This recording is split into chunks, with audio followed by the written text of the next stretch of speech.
இது வந்து ரிச்சுவல்ஸ் கிடையாது. அதை விட டாப்பா ஒன்று சொன்னாங்க பாருங்க, ஆலயங்களுடைய ரிச்சுவல்ஸ்ல நடைமுறையில தலையிடுகிற உரிமை நீதிமன்றங்களுக்கு கிடையாது. அடே எங்க அப்பா, அரசுக்கு இருக்கா? தமிழ்நாடு அரசுக்கு இருக்கிறதா?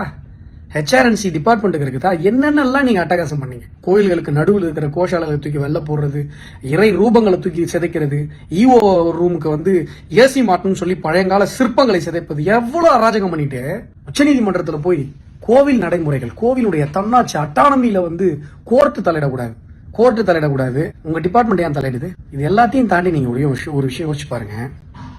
இந்துக்கள் தங்களுடைய உரிமைகள் அதை நிலைநாட்டுவதற்கு, அதை பெறுவதற்கு நீதிமன்றங்கள் ஆணையிட்டாலும் கூட பெற முடியாத ஒரு சூழ்நிலை இருக்கு அப்படின்னு சொன்னா என்ன நடக்குது நம்ம மாநிலத்தில்? யோசிச்சு பாருங்க.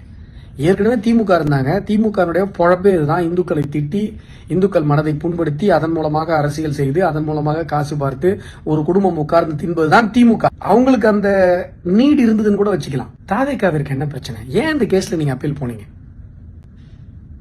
ஏற்கனவே உயர்நீதிமன்ற அமர்வுனால உறுதி செய்யப்பட்ட ஒரு ஆணையை எதிர்த்து நீங்கள் உச்சநீதிமன்றம் செல்வதற்கான அவசியம் என்ன வந்தது? அப்ப நீங்க என்ன சொல்ல வரீங்கன்னா, நாங்க இந்துக்களுக்கு எதிரானவர்கள் அப்படின்றத நீங்க காட்டணும். யாருக்கு காட்டணும்? யாரை திருப்திப்படுத்த போறீங்க? நான் இந்துக்களுக்கான முதலமைச்சராக இருப்பேன், நான் கிறிஸ்தவர்களுக்கான முதலமைச்சராக இருப்பேன், நான் இஸ்லாமியர்களுக்கான முதலமைச்சராக இருப்பேன், நான் அனைவருக்குமான முதலமைச்சராக இருப்பேன் என்று சொல்லிதான் விஜய் அவர்கள் ஆட்சி பொறுப்பை ஏற்றார். ஆனா நீங்களும் திமுக மாதிரியான கீழ்த்தரமான ஒரு குறிப்பிட்ட மதத்தினரை தாஜா செய்து, ஒரு குறிப்பிட்ட மனதை புண்படுத்துகிற மோசமான அரசியலை செய்ய வேண்டிய அவசியம் எங்கிருந்து சார் வருது? அப்ப எல்லாரும் சொல்லுவது போன்று இது வந்து ஒரு மிஷனரியோட ஆட்சியா? இந்துக்களை வஞ்சிப்பது, இந்துக்களை கேவலப்படுத்துவது, இந்துக்களது உரிமைகளை மறுப்பதுதான் உங்களுடைய நோக்கமும் கூடவா?